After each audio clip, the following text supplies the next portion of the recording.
Hello class, I am Zanab Khan and today is your EVS turn.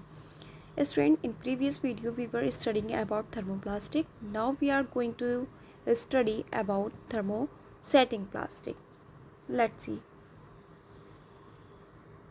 A plastic substance which does not soften much on heating and can be molded only once is called a thermosetting plastic. यानी कि वो substance यानी या वो plastic जो कि क्या होता है हीट करने पर ज़्यादा सॉफ्ट नहीं होता है, ठीक है, और उसे मोल्ड भी नहीं किया जा सकता है, तो वो आपका क्या कहलाता है, थर्मोप्लास्टिक सेटिंग कहलाता है, ठीक है, थर्मोसेटिंग प्लास्टिक कहलाता है। The softening and moulding are irreversible. इसके अंदर क्या होती है, सॉफ्टनिंग और मोल्डिंग यानी कि इनरिवर्सिबल होती है, यानी कि बार बार नहीं हो सकती। Bakelite and melamine are common thermosetting plastic.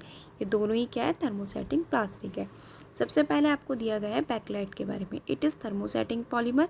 ये एक थर्मोसेटिंग पॉलीमर है। It is made by reacting phenol with formaldehyde in the presence of catalyst. साथ में ये किससे बनता है, रिएक्शन से, किसके, फिनॉल के और फॉर्मेल्डिहाइड के, और वो भी किसकी प्रेजेंट में, कैटलिस्ट की। It is hard, stiff and a good electrical insulator. साथ में ये हार्ड होता है, स्टिफ यानी कि वही हार्ड या कड़ा होता है, और साथ में क्या होता है, गुड इलेक्ट्रिकल इंसुलेटर होता है।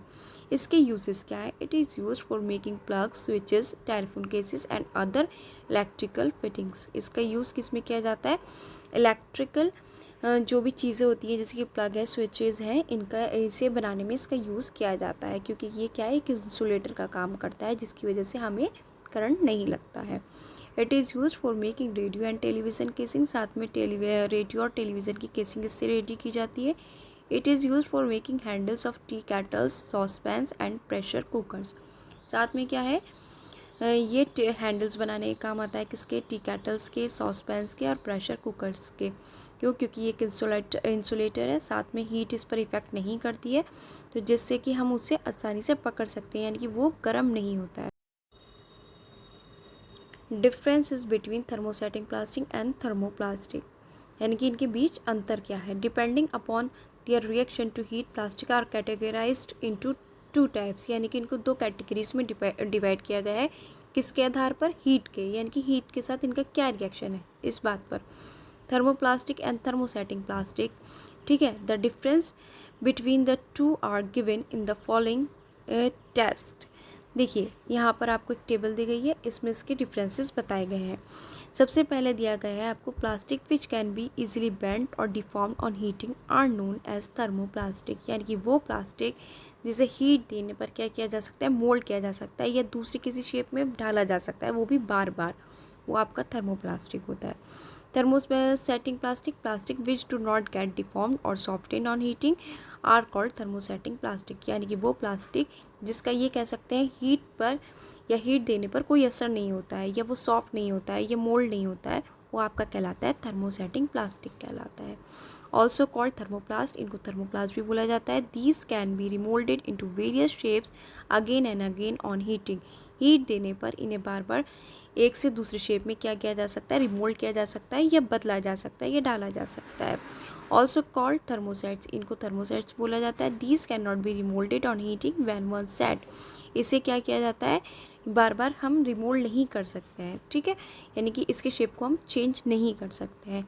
These are good conductors of heat, ये गुड कंडक्टर्स हैं किसके, हीट के, और जबकि ये क्या है, these are bad conductors of heat, ठीक है, ये बैड कंडक्टर्स हैं हीट के। These plastics become soft on heating and hard on cooling. क्या होता है, जब इसे हीट दी जाती है तो ये सॉफ्ट हो जाता है, और जब इसे ठंडक में रखा जाता है तो ये हार्ड हो जाता है। These plastic can not be softened on heating, और इसे हीट देने पर ये सॉफ्ट नहीं होता है। Polymers chains in thermoplastic are not cross linked. Polymers chain जो है थर्मोप्लास्टिक में वो लिंक्ड, क्रॉस लिंक नहीं होती हैं। They are arrange side by side and are not strongly link to one another. साथ में साइड बाय साइड होती हैं, ये एक दूसरे से जुड़ी हुई, और ज़्यादा स्ट्रांगली लिंक नहीं होती है, यानी कि इनके बीच जो बॉन्ड है वो ज़्यादा स्ट्रांग नहीं होता है। This makes them soft and unstretchable और स्ट्रेचेबल। दिस मेक्स यानी कि इसे सॉफ्ट और स्ट्रेचेबल बनाती हैं। Polymers chains are cross linked, polymers change होती हैं वो क्रॉस लिंक्ड होती हैं। They have strong bonds between them, और इनके बीच क्या होता है, स्ट्रॉन्ग बॉन्ड होता है। दस the chains don't pass amongst each other, और जो चेन्स हैं वो आपस में पास नहीं होती हैं, एक दूसरे के बीच से हैं। Thermosetting plastic are hard and brittle, और जो थर्मोसेटिंग प्लास्टिक है वो कैसा होता है, इसी वजह से हार्ड भी होता है, ब्रिटल। बस ये समझ लीजिए इसके बीच बहुत स्ट्रॉन्ग बॉन्ड होता है, किसके बीच, थर्मोसेटिंग के। और जबकि थर्मोप्लास्टिक के बीच बॉन्ड्स कैसे होते हैं, स्ट्रॉन्ग नहीं होते हैं। और स्ट्रॉन्ग नहीं होने की वजह से ही क्या होता है, हीट करने पर ये आसानी से अपने शेप को चेंज कर सकते हैं, या जो भी हम डिज़ायर्ड शेप है यानी कि जो हम शेप चाहते हैं इसकी, उस शेप में इसे हम खुद चेंज कर सकते हैं। ठीक है, उसके बाद आता है आपका पेज नंबर 40 पर क्या दिया गया है, कुछ और पॉइंट्स दिए गए हैं आपको। They are use in making toys, bottles, combs, containers, ETC। किसका, थर्मो प्लास्टिक का यूज़ काफ़ी चीज़ें बनाने में किया जा सकता है, जैसे toys, bottles, combs, containers, ETC। They are use in making hardboard, electric switch, handles of electrical appliances, handles of kitchen utensils, floor tiles, ETC। ठीक है, इन सभी चीज़ें बनाने में इसका यूज़ किया जाता है। इसके एग्जांपल्स हैं पॉलीथीन, PVC यानी कि पॉलीविनाइल क्लोराइड, ETC, और इसके एग्जांपल्स हैं बैकलाइट, मेलामाइन, टेफ्लॉन, ETC। इसके बाद हम बात करते हैं कि प्लास्टिक्स एंड द एनवायरनमेंट, यानी कि जो प्लास्टिक है वो हमारे एनवायरनमेंट पर क्या इफेक्ट डालता है, वो देखते हैं। Materials that decompose easily by natural processes are called biodegradable, यानी कि वो मटेरियल्स जो कि डिकम्पोज हो जाते हैं किससे, नेचुरल प्रोसेस के ज़रिए, वो आपके बायोडिग्रेडेबल कहलाते हैं। यानी कि वो मटेरियल्स जो कि नेचुरल प्रोसेस के ज़रिए गल जाते हैं एक तरह से हमारे इन्वायरमेंट में, ठीक है, वो आपके कहलाएंगे biodegradable. Materials that cannot be decomposed easily by natural process are called non biodegradable, यानी कि वो मटेरियल्स जो कि इन्वायरमेंट में हमारे गलते नहीं हैं वो कहलाएंगे आपके non biodegradable. Non biodegradable materials take years to decompose, इन्हें क्या होता है, सालों लग जाते हैं डिकम्पोज होने में, यानी कि गलने में या ख़राब होने में। एंड कैन दस लीड टू इन्वायरमेंटल हैज़र्ड, और इसी वजह से हमारे इन्वायरमेंट को इससे नुकसान पहुंचता है इफ़ नॉट डिस्पोज्ड प्रॉपरली, अगर ये सही से नहीं गलते हैं। Plastic is non biodegradable material, और प्लास्टिक क्या है, एक नॉन बायोडिग्रेडेबल मटेरियल है, यानी कि जो गलता नहीं है, बहुत बहुत सालों में जाकर गलता है। Some of the harmful effects of plastic on the environment are, कुछ क्या है हार्मफुल इफेक्ट्स दिए गए हैं हमारे इन्वायरमेंट पे।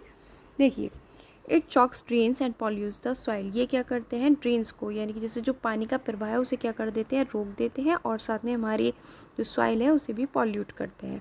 If plastic is dumped in the ground it does not allow absorption of water by the soil, अगर ये क्या होता है, किसी मिट्टी पर या किसी ज़मीन पर प्लास्टिक गिर जाती है तो फिर उसके ज़रिए क्या होता है, वहाँ का पानी रुक जाता है, ठीक है, ज़मीन के अंदर जाना, जिस वजह से सॉइल क्या होती है, वहाँ की पानी को एब्जॉर्ब नहीं कर सकती है।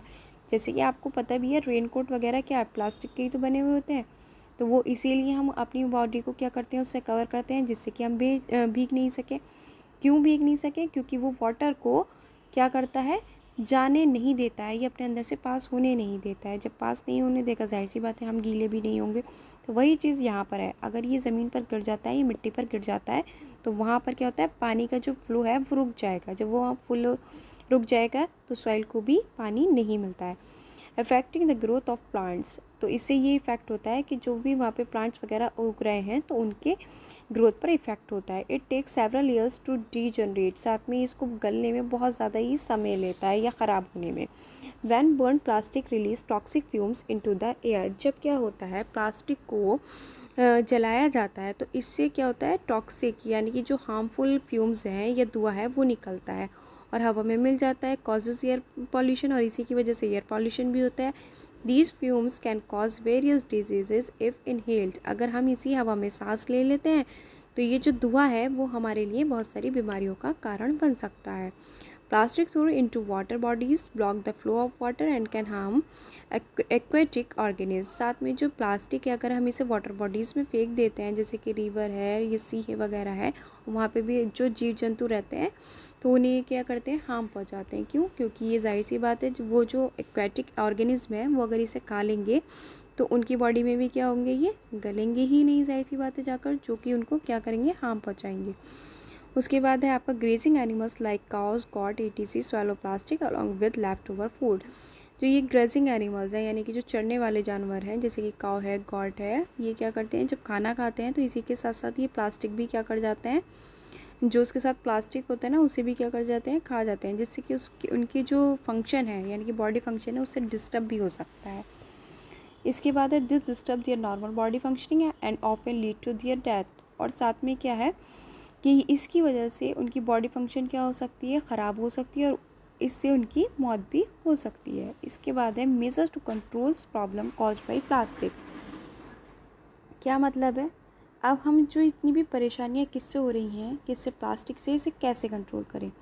Avoid the use of plastic carry bags as far as possible because these are major sources of pollution. जहाँ तक भी हो सके हमें इनसे क्या करना चाहिए, बचना चाहिए प्लास्टिक से, ठीक है, क्योंकि यही मेजर सोर्स है किसका, पॉल्यूशन का। Make use of bags made of cotton और jute when you go for shopping. अगर आप शॉपिंग पर जाते हैं तो आप कॉटन बैग या जूट के जो बने हुए बैग हैं वो लेकर जा सकते हैं। यानी कि मतलब ये है कि जहाँ तक, जिस हद तक बचा जा सके हम इससे बच।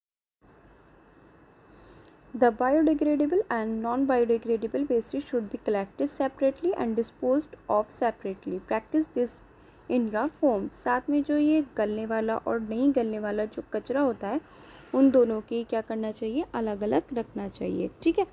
और ये जो शुरुआत है ये सबसे पहले हम अपने घर से कर सकते हैं।